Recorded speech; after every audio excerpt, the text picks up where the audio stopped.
Magandang araw sa inyo mga banateros. Naku po, matindi na naman itong banat ng mga quadcom na ito. Lalong-lalo na sa pangunguna ni Barberong si Congressman Barbers. Bakit kanyo Barbero? Kasi kwentong Barbero to lagi eh. Diba? Dati Maka Duterte, ngayon ewan natin. Pero may matindi ho siyang sinabi dito, ipakukulong daw niya. Ang bira talaga oh. Ipakukulong daw niya mga vlogger na bumabanat sa kanila. Wow! As in, wow talaga, pambihira. Ibang level ka, Barbers. Sana pala nabuhay ka nung panahon ni Marcos Sr. Dahil doon talaga ang tindi ng mga diktador. Pero ngayon, dinaig mo siya. Walang biro, dinaig mo. Dinaig mo siya sa bilang isang diktador. Grabe ka. Grabe ho. Baka sabihin ninyo, fake news. Hindi ho, ibabalita ho natin ito. Okay. Ibabalita natin. Ito. Pasok na natin. Oh, pasok. Ayan. NBI ask. Ibig sabihin sila po ay tinanong, sinabihan to file charges versus vloggers allegedly maligning quad panel. Pambihira. So ibig sabihin po talaga, gusto ni Barbers makulong, makasuhan, mayari ang mga vloggers. Pambira. Alam mo kung bakit? Kasi nga po, kakampi na nila ang mainstream media. Nabusalan na nila ng bibig. Hindi ko alam kung magkano o whatsoever. Basta mga media, alam natin, wala na yan. Mga mainstream media, talagang busal na mga bibig niyan. Kaya ang pag-asa na lang isa social media. Ito naman si Barbers. Tingnan mo nga naman. O baka sabihin nyo, fake news eh. Ang Newswatch po, para lang sa kaalaman natin atin pong pinag-aralan itong Newswatch na ito. Ito po, nasa Facebook din po yan at yan po ay post nila. Ayan. Nandyan po yan sa post nila. Pag titingnan niyo nasa baba yan. Ayan. Ito. Ang Newswatch po ay, ito. Ay lehitimong media online. At kung papansinin ninyo, ito, tuturuan ko lang kayo para sa kaalaman ninyo kung paano malaman ng isang channel pa ba ay tunay o lehitimo o nagpapakalat laang ng fake news. Okay? Ito po ay lehitimong media. Ngayon, yung laman, hindi natin alam kung ito ba ay totoo, kaya kailangan natin yung pag-aralan ng todo-todo. Ito po, malalaman mo muna dito sa blue check. Kita niyo yung blue check na yan? Ayan. Ibig sabihin yan, accounts with a verified blue check had been authenticated and can be verified subscriber o notable person or brand. Ibig sabihin, sila po'y mga lehitimo. Hindi ho yung fly-by-night na mga account. Ito, ang nagpapatakbo daw dito ay yung 9 Media. Kikita nyo sa gilid, 9 Media Corporation. Punta pa tayo sa About page. Ayan. Sa About page, pakikita ninyo yan. Punta kayo sa page transparency. Pagpunta nyo dyan, isi-all nyo. Ayan. Makikita nyo dito kung kailan nagsimula itong page na to. Ayan. Nakasulat po, created as noong 2014 as CNN Philippines. Tapos nagbago sila ng pangalan after 10 years ng Newswatch Plus Philippines. So ibig sabihin, lehitimo ho talaga ito. Siguro yung franchise nung may-ari nitong page na to naggaling sa CNN una, since wala na po ang CNN Philippines, ito na po ang pumalit, itong Newswatch Plus Philippines. Okay? So nandyan po ang buong details. Kaya masasabi natin, ito'y lehitimong mainstream na news. Kaya lang online po sila. So punta na po tayo sa kanilang page, ay pinaka-website. Ayan po, ayan. Okay, so nakita na natin yung authenticity nung kanilang media page. Ito po yung sinabi, Surigao del Norte, 2nd District Representative Barbers, naku po, has asked the National Bureau of Investigation to prove and file charges against blogger who allegedly maligned the House. Wow! Ang bantot ng style mo. Bakit kanyo? Amantakin mo? Ano ang basihan niya ng pag-file ng charge? Ha? Ito, who allegedly maligned the House Quad Committee. Alak na. Kailan pa po naging bawal ho yan? I mean, sandali. Look up natin, ha? Baka sabihin ninyo, ano ba ibig sabihin ng malign? Evil in nature or she had a strong malign influence? Ayan, verb. Defame, slander, libel. Ibig sabihin daw, yung nilalibel sila o minamalay, no? Defamation o whatsoever. Ito, ha? Ano yung bintang? The Quad Panel has been conducting an inquiry on Pogo. Barbers. Quad Committee Lead Chairperson wrote to NBI Chief Jaime Santiago requesting to identify the people or group behind blogs that supposedly saw misinformation and damaged the integrity of the House. The congressman also asked to preserve digital evidence in relation to the blogs. Barbers forwarded to the NBI blog linking him, his brother. Ayun! Surigao del Norte, Governor Lyndon Barbers to illegal drug as well as other evidence. Very obvious na well-organized at bayaran ng mga vloggers. Ayan na naman tayo na gustong sirain ang pangalan ko at ng kapatid ko at ng mga Quadcom members. He said in statement on Sunday, December 1. Grabe talaga. Sabi nila, tingnan nyo to, ha? Tingnan nyo. Sabi nila, kung ikaw ay abogado, you cannot use this. Hearsay po ito eh. Sabi nila, you do not have personal knowledge. So, when you do not have personal knowledge, how can you file a case to a certain person or groups na ang pagkaalam mo lamang nung facts ay sabi nila? Meron po ba tayong abogadong nanonood dyan? Di ba ho, ang ibig sabihin po ng sabi nila meron lang siyang narinig na kwento? Itong mga bayarang grupo na takapagpakalat ng kasinungalingan, siguro nasasaktan ng kanilang mga employers na pogo operators at drug laws dahil sa patuloy na Quadcom investigation. Nako po.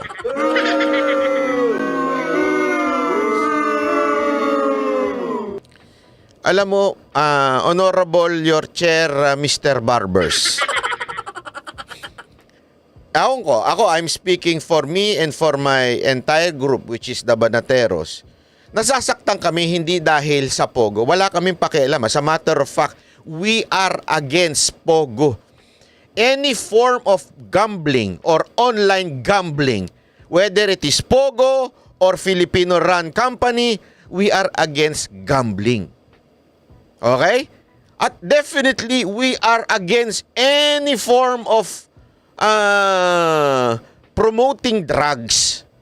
Kaya nga ho kami may hamon na magpa-drug test po lahat ang mga nag-iimbestiga ng dito sa drug test. Di ba? Dito sa nag-iimbita sa EJK Kuno, sa mga drug lord, hinahamon namin ng drug test. Because we are against. As a matter of fact, meron nga din kaming mga kasamahan na sinasabi gusto nila death penalty sa mga drug lords, di ba? Galit kami dyan.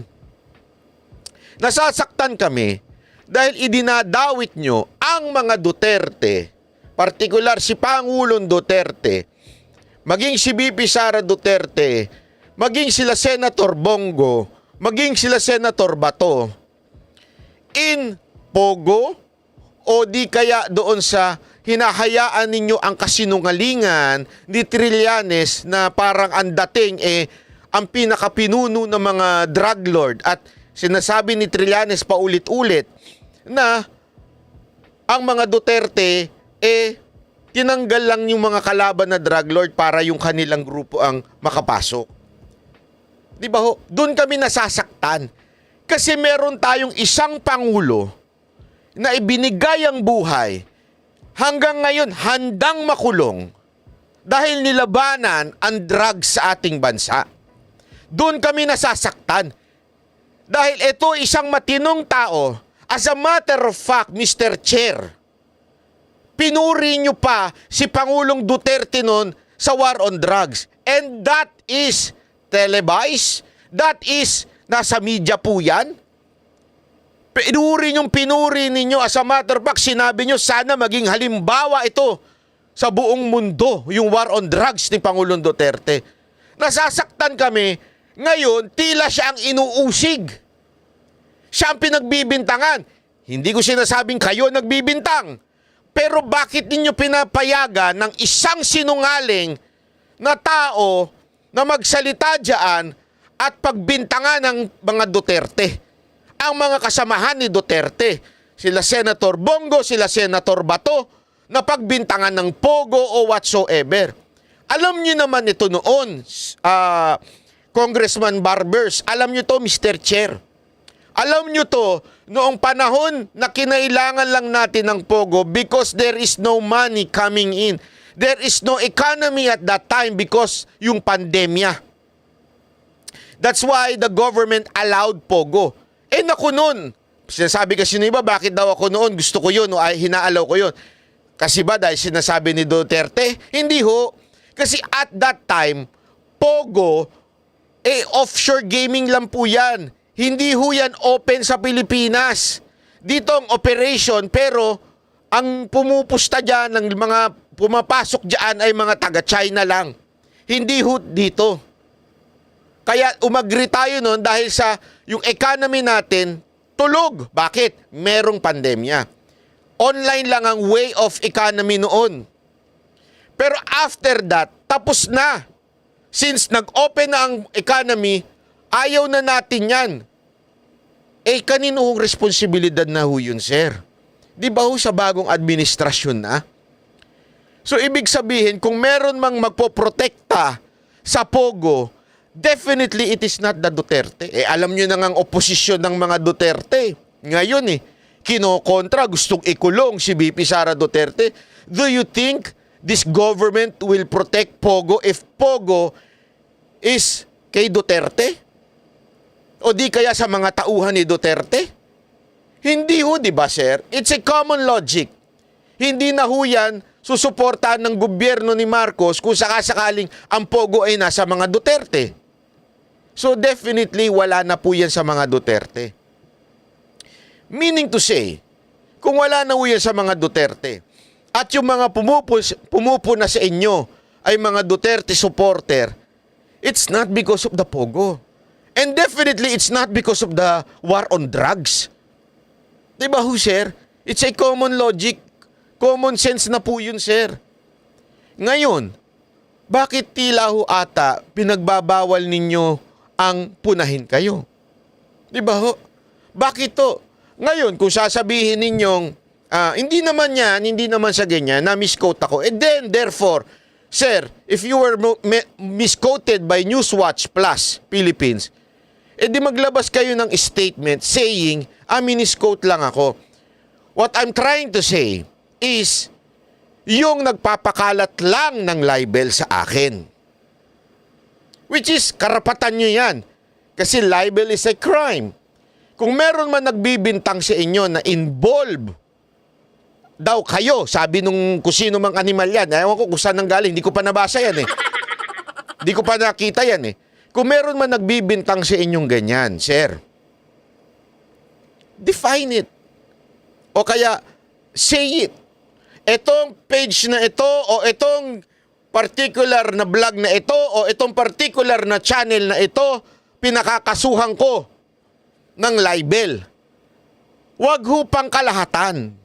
Kasi ang ginagawa nyo po, ang epekto ng pangkalahatang sinasabi ninyo, I fear and illegal in a way because it is not on our Constitution.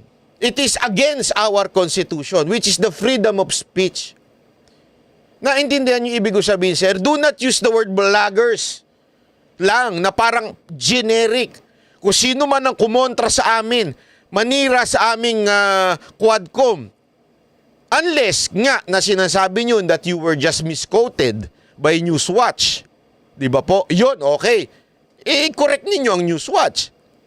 Pero dito kasi ang dating, sir, sa title pa lang yun, to file charges versus vloggers allegedly maligning quad panel. Para nyo nang sinasabi na bawal kayong punahin.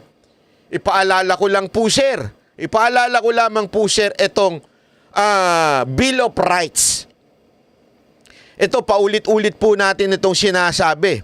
Maganda po itong kaya mag-download po kayo ng Google Chrome kasi dito meron ng summary. At itong summary nila ay meron pong mga link kung saan. Halimbawa, itong AI overview. O, di ba? Ito ata yung sinasabi ni Dan Fernandez. Google nyo lang. Hindi nyo na kailangan ng abogado. Hindi. Wala siyang ganun. Wala naman ganun. Walang ganun. Gago ka talaga. Gago! May nabasa lang kasi ako ito si Congressman Google.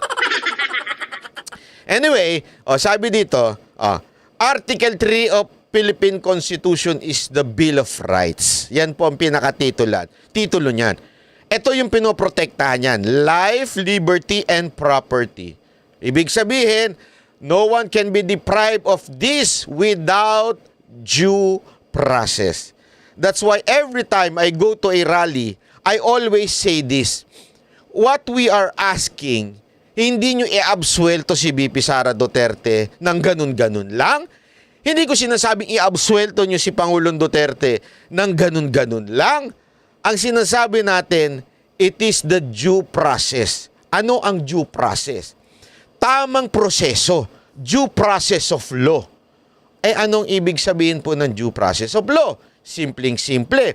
Kung ang isang tao iniimbestigahan, dapat dalhin sa tamang forum. Quadcom is not the right forum para imbestigahan ng tao. The Quadcom or the House of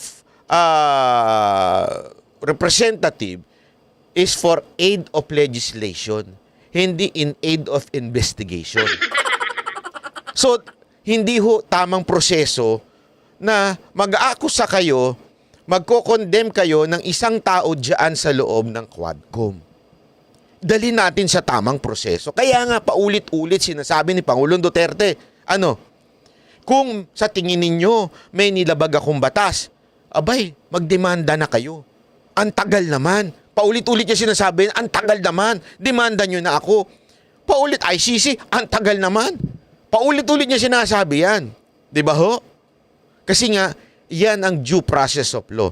You are not in aid of investigation.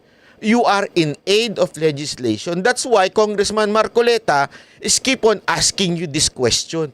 What is the proposed law o what is yung bill na gusto ninyong maging batas kaya nyo ginagawa yung investigation? Dapat mauna daw yun. Ang ginagawa daw ninyo ngayon, inuuna nyo yung in aid of legislation hearing ninyo bago kayo magbalangkas ng batas. Hindi ho. Dapat daw ang proseso, meron kayong batas na pinopropose. Magkakayong kayo ng in aid of legislation para alamin from the resource person, not the condemned person or the accused na mga tao, pero resources o resource person, tapos i-amend nyo yung proposed bill. Dapat ganun ang proseso. Sir, yun nga ang tinatanong ni Congressman Marcoleta. Asa na yun? Wala. Second, freedom of speech and expression and the press. No law can abridge these freedoms. Ibig sabihin, walang batas na pwedeng gawin na lalabanan ang freedom of speech, expression, and the press. Kaya nga po kami nagtataka Kahit po kami ay parte na ng mainstream dahil SMNI anchor po kami, parte po kami ng press. Lehitimong press. Ganun pa rin po ang sasakal ninyo sa karapatan ng ilang mga anchor ng SMNI. Kasama na dyan si Ka Eric, si Loren Badoy, ang Banateros. Di ba ho? Kami yun nga, eto, ultimo nga pinuno namin na hindi naman nag-a-appear dyan. Yung pinuno ng SMNI ay kinasuhan pa ng isang mambabatas. Yun nga, medyo may tama yung mambabatas na yun. Hindi ko lang sasabihin kung sino yun. Di ba? Walang batas, ika nga, ang pwedeng humarang sa kalayaan ng sino man. Actually, pangkalahado ano ito eh. Sino man. Freedom of speech yan. Expression. Third, freedom of assembly and petition. People have the right to peacefully assemble and petition the government. Kaya nga mga kababayan, every time po ako nagpupunta, nagsasalita, lagi kong binabanggit sa aking mga talumpati na gawin natin mapayapa ito. Because pag ginawa natin ito ng peaceful, mapayapa, we are protected by the law of this land. Bakit? Parte ho ito ng konstitusyon.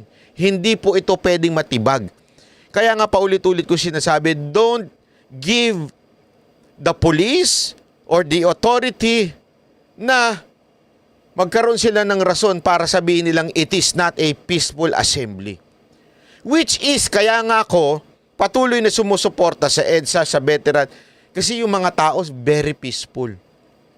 Napakamapayapa na mga tao dyan, hindi nagwawala. Hindi katulad dun sa Mendiola. Nakita nyo yung rally sa Mendiola. Tama, mali? Oh, tingnan nyo, yun ang hindi peaceful. Nambabato na, nananakit na ng mga pulis. Eto ha, this is very ironic. The people or the representatives na nagpoprotekta o tumutulong dito sa Quadcom at saka doon sa committee ni Chua, mga kasamahan po nila yung nagpunta sa Mendiola at nanakit ng mga pulis.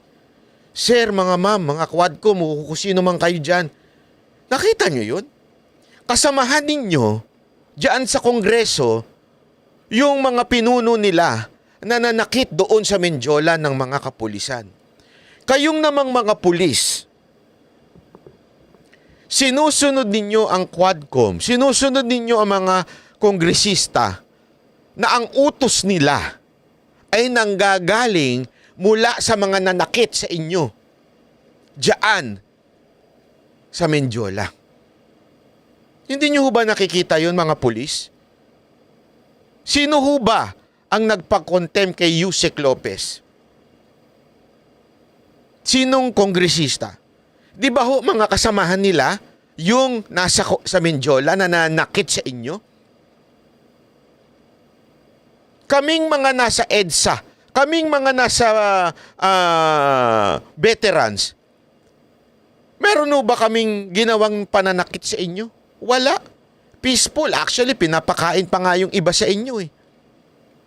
Katulad ng mapayapang nag-rally noon sa KOJC, pinapakain pa kayo. Walang ano doon.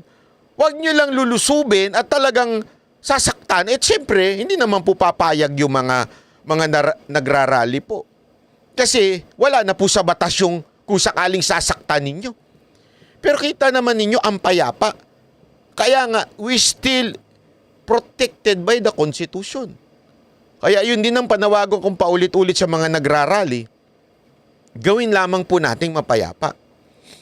Ito mga susunod po, ayan o, freedom of religion. Alam na po natin yan, no? Law can establish a religion or prohibit the free exercise of religion. Ito, meron lang akong ano dito, ha? Ayan. Ito, sabi nga dito, this inviolable except upon a lawful court order or when public safety order requires it. Privacy of communication and correspondence. Right to clean environment. The state must protect and advance the people's right to healthy ecology. Right to property. The private property cannot be taken for public use without just compensation. Mga kaibigan, panawagan lamang po natin yung sa mga nasa EDSA. Kasi ho, yung EDSA mismo, yung simbahan, they are claiming na it is a private owned by the Catholic Church. Wag po natin puwersahin. Kasi ho, privacy, private protected po yun. Kaya, di ba, pinipigilan yung iba sa atin unless payagan kayo. Kaya nga ako, okay yung ginagawa na nasa likod yung sa likod. Siguro pumayag yung Robinsons na yon. Wag ho natin gagawin. Tandaan po natin yan, pag private property, wag ho natin papasukin. Kasi magkakaroon ng dahilan ang pulis na i-disperse kayo. Wag ho tayo makikinig sa mga nag-uudyok sa atin na pasukin ang isang bagay, lalong-lalo na kung hindi natin alam whether it is private or public. Bakit? Bibigyan nyo ng dahilan ang authority, particular ang pulis, para i-disperse kayo. Kasi may karapatan yung owner ng private property na yon. Kaya nga, paulit-ulit natin sinasabi ito. Pag-aralan natin ng maigi ang batas para ang lahat ng bagay na galaw natin ay nasa batas. Nasa batas ang tayo'y magreklamo sa gobyerno. Nasa batas na tayo'y punahin ang ating mga public official. Nasa batas ang tayo'y magtipon-tipon ng mapayapa. Nasa batas po yan. Pero ang mag-occupy ng private property, against the law na po yan. At may karapatan ang authority, lalong-lalo na yung may-ari, na itaboy po tayo.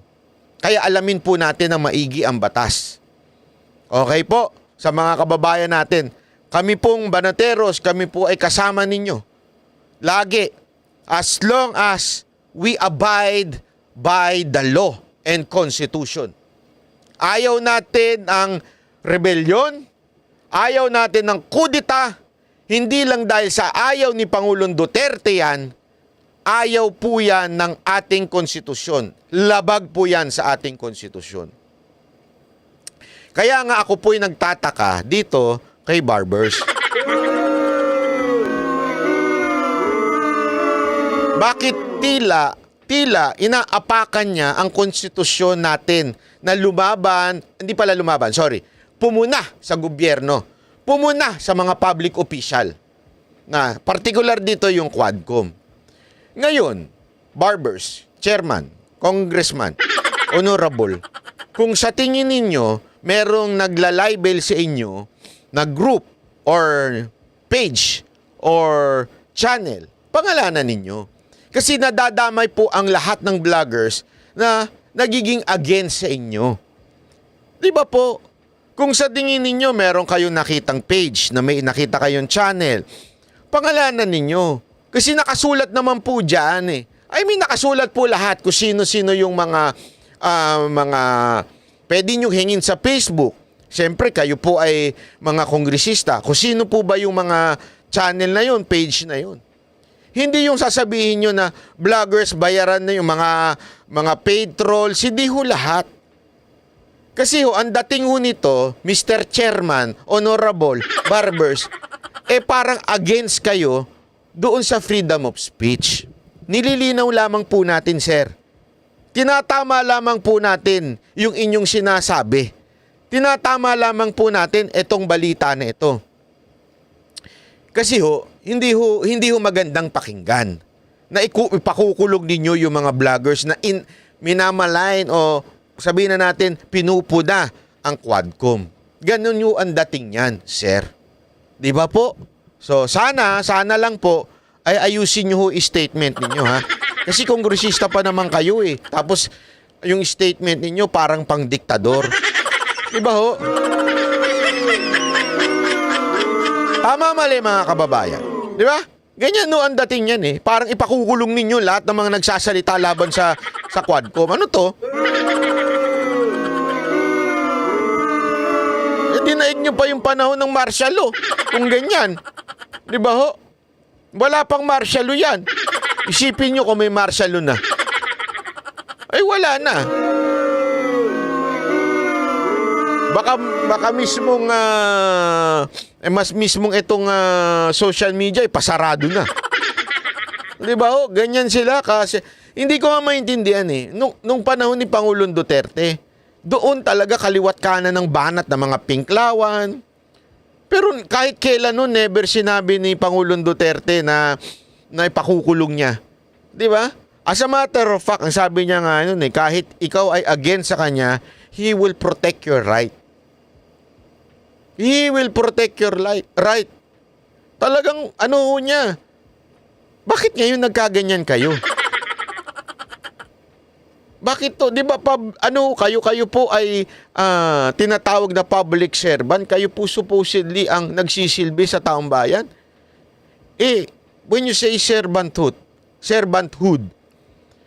yan po ay complete opposite ng king. Parang ang dating nyo kasi dito, hari na kayo. Naalala ko nga di ba, yung panoorin niyo yung mga lumang mga documentary o movie o kahit nga mga ano lang, mga alam mo yung mga kwento-kwento lang noon na di ba pag sinabi mong king, kung ano man ang sabihin ng king, yun ang batas. O kaya ng emperor, may pananood ako ngayon, yung kay drama. Yung emperor, sabi niya, every time na may batas kasi silang sinusunod Tapos sabi nung isa, that is against the law. Sabi niya, I am the emperor. I am the law. Whatever I say is the law. Ganon Ang emperor, ganon din ang king, ang dating. Sir, parang ganon ang asal natin pagka ganyan ang sasabihin ninyo. Di ba po, sir? Ako, nag-ano lang naman ako ng saloobin ko. Pero mukha atang nawawala na ho kayo ng... kasi ito kung meron namang nagbanggit niyan, kahit ako, against ako dyan. Kaya nga ako, hindi ako mahilig sa kwento-kwento Yung grupo ko, lagi ko sinasabihan yan. Lagi kami nag-uusap-usap niyan. Asan ang ebidensya? Pag walang ebidensya, pag walang lumabas sa mainstream, huwag niyong talakayin. Dapat lumabas yan. Kung hindi kaya may lumabas, o kung wala man sa mainstream, meron kayong first-hand information na tatayo yung inyong sinasabi. Na magkiklaim yung sinasabi ninyo at yan paninindigan ng tao na yon. Kung wala, at kwento-kwento lang ng mga bubuit o ruho, sino man na nandyan, huwag ninyong paniniwalaan. Kasi delikado yan. Kami ganun kami. Bilang, kasi nga, gusto nga namin iangat ang antas ng pagbablogger. Dapat, dun lamang tayo sa totoo at may tunay na source.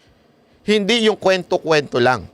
Kaya kami, maraming nagagalit sa amin dahil hindi kami minsan sumasang-ayon sa ilang mga kasamahan naming vloggers dahil kami po based on facts and evidence. Pag walang facts or evidence, layo po kami. Kaya nga sir, maganda para mas ma-differentiate. Hindi lang yung word vloggers, dapat sana sir, pangalanan ninyo. Etong channel na ito, pinapakasuhan namin. O itong page na ito, o itong vlogger na ito, pinapakasuhan namin. Hindi yung basta na lang vloggers. Kasi ang epekto niyan, tila takot sa mga vloggers. Parang gusto ninyong matakot yung mga vloggers magsalita. Kaya nga pinaliwanag natin. As long as we are doing what the Constitution is saying, sundin natin, gawin natin. Huwag tayo matakot. Huwag lang tayo mag-imbento, magsinungaling. Para lang malabanan. Kaya nga, kung hindi naman sana ganyan ang minimin ninyo, Congressman Barbers, itama ninyo sir yung inyong sinasabi. Hindi kasi maganda yan sir pakinggan. Yun lamang po. Ako po si Banat Bay. Maraming salamat sa inyo. Sana mag-follow and subscribe po kayo dito sa ating channel.